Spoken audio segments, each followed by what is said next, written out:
कि औलाद की उम्र जूं ही 7 साल हो, उन्हें अपने साथ मुसल्ले पे खड़े होकर नमाज पढ़ने की आदत डालें। औलाद को नमाजी बनाएं। इसके जहां दीनी और रूहानी फवायद होंगे, वहीं औलाद को बहुत सारे दुनियावी फवायद भी हासिल होंगे। नमाज वक्त की पाबंदी और 24 घंटों को टाइम टेबल के अंदर ढालने का दर्स देती है। जब औलाद नमाजी हो जाएगी तो उनकी जिंदगी बड़ी खुश उसलूबी के साथ गुजरना शुरू हो जाएगी। नमाज का आदी बनाए औलाद को। और इसकी भी एक खास वजह है, याद रख लें, बुलूगत की हुदूद में कदम रखने से पहले अगर आपने अपनी औलाद को अल्लाह और उसके रसूल का फर्मा बरदार बना दिया तो ये औलाद फिर आपकी भी फर्मा बरदार रहेगी। और अगर बुलूगत की हुदूद में कदम रखने से पहले आपने उसे अल्लाह और उसके रसूल का फर्मा बरदार न बनाया तो इस औलाद ने फिर जिंदगी भर आपका फर्मा बरदार भी नहीं बना। इसलिए औलाद को मुसल्ले पे खड़ा करें, औलाद को नमाज का आदी बनाएं। आज देख ले हमारी मस्जिदों का हाल क्या और कुछ अरसा पहले मस्जिदों का हाल क्या। वक्त गुजरने के साथ साथ आबादी बढ़ती चली जा रही है और नमाजी कम होते चले जा रहे हैं। तो इसलिए औलाद को नमाज का आदी बनाना।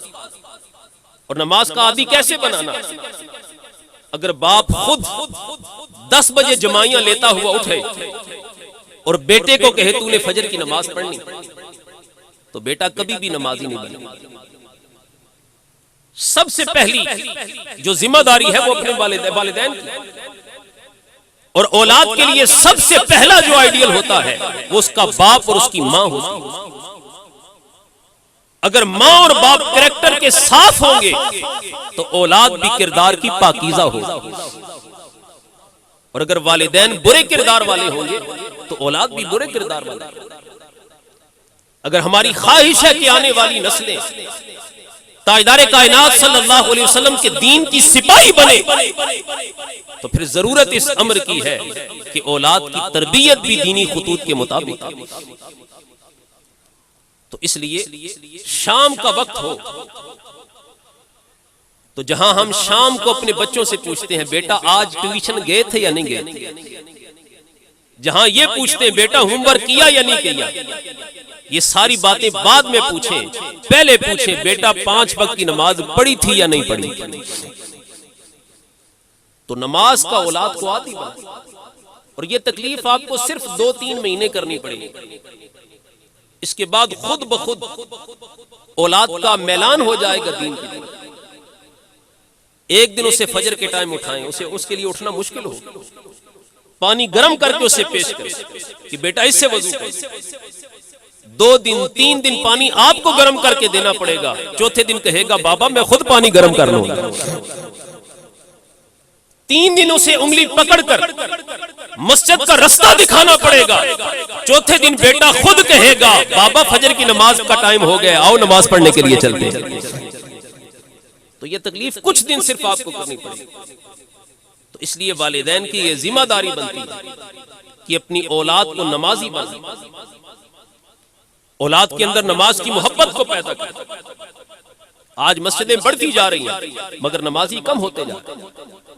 उसकी वजह सिर्फ ये है कि हमारे वालिदैन जब नमाज पढ़ने के लिए जाते थे तो औलाद को साथ लेकर जाते थे, मगर हम जब जाते हैं तो अकेले जाते हैं। लाहौर के अंदर गालिबन शुहादा मस्जिद मुसलमानों ने एक रात में बनाई। इशा की नमाज पढ़ने के बाद मस्जिद का आगाज किया और फजर की अजान से पहले मुसलमानों ने मस्जिद की तामीर मुकम्मल कर दी। लेकिन जब मुअज्जिन ने फजर की अजान दी तो नमाज पढ़ने के लिए कोई नहीं आया। इकबाल ने फिर तड़प कर कहा था मस्जिद तो बना दी शब भर में, ईमान की हरारत वालों ने मन अपना पुराना पापी था, बरसों से नमाजी बन न सके। तो मस्जिदों को आबाद करने का तरीका यही है कि अपनी औलाद को नमाज पढ़ने का आदी बनाए। औलाद जवान हो जाए, बेटे को साथ लेकर जाए और बेटी को मुसल्ला बिछाकर नमाज के लिए आदि। तो ये हमारी वालिदैन की दूसरी जिम्मेदारी। और वालिदैन की तीसरी जिम्मेदारी जो औलाद का हक है वालिदैन का, वो ये है औलाद के अंदर खिदमत खल्क का जज्बा पैदा करें और औलाद को ये चीज बाबत करवाएं कि ये अल्लाह की मखलूक है। जो अल्लाह की मखलूक से मोहब्बत करता है, रब फिर उससे मोहब्बत फरमाता है। जो अल्लाह की मखलूक से प्यार करता है, अल्लाह ताला उससे प्यार करता है। जो बच्चे होते हैं, बच्चे औलाद, इनकी मिसाल सफेद कागज की तरह होती है। इन पे आप जो कुछ लिख देंगे ये फिर हमेशा लिखा रहेगा। ये जो माह रमजान गुजरा है, माह रमजान की बात एक छोटी सी मुझे याद आ गई। मैं अपनी मस्जिद में असर की नमाज के बाद दर्स देता। मैं ये बताना चाहता हूँ बच्चे कितने मासूम होते हैं और अगर उन्हें मुस्बत बात समझाई जाए तो कितनी जल्दी समझ आती है। मैंने असर की नमाज के बाद ओवरऑल जितने भी नमाजी थे सबको दर्स दिया और ये कहा कि अल्लाह की राह में माल खर्च किया। जितना माल तुम खर्च करते हो अल्लाह ताला उसमें बरकतें अता फरमाता है। तो नमाज के बाद, दर्स के बाद सारे नमाजी मुझे मिले तो मैं बाहर निकला तो मेरा एक छोटा सा स्टूडेंट, उसके हाथ में कुछ सिक्के थे पैसों के। तो मैंने उससे पूछा कि बेटा ये क्या है? उसने कहा आपने दर्स दिया था कि अल्लाह की राह में खर्च करो। मेरे पास 10 रुपए थे, 2 रुपए मांगने वाले को दे आया। तो बच्चे इतने मासूम होते। तो जब आप उन्हें अच्छे तरीके से बात समझाएंगे और दीन के रास्ते पे चलाएंगे तो उनके लिए चलना कोई मुश्किल बात नहीं होगी। तो दोस्ताने ग्रामी कदर, ये चंद जिम्मेदारियां वालिदैन की जो वक्त की मुनासबत के साथ में अर्ज करना चाहता था, मैंने अर्ज कर दी। औलाद को खुसूसियत के साथ कौन कौन सी 3 चीजें सिखानी है। नंबर 1, झूठ नहीं बोलना, हमेशा सच बोलना है। नंबर 2, नमाज का आदी बनाना, बेनमाजी से उन्हें बचाना। और नंबर 3, उनके अंदर खिदमत खल्क का जज्बा पैदा करना।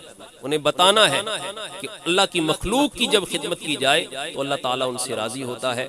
अल्लाह ताला हमें इन बातों पर अमल करने की तौफीक अता फरमाए। अगरचे अंदाज़े बयां मेरा शौक नहीं है, शायद कि उतर जाए तेरे दिल में मेरी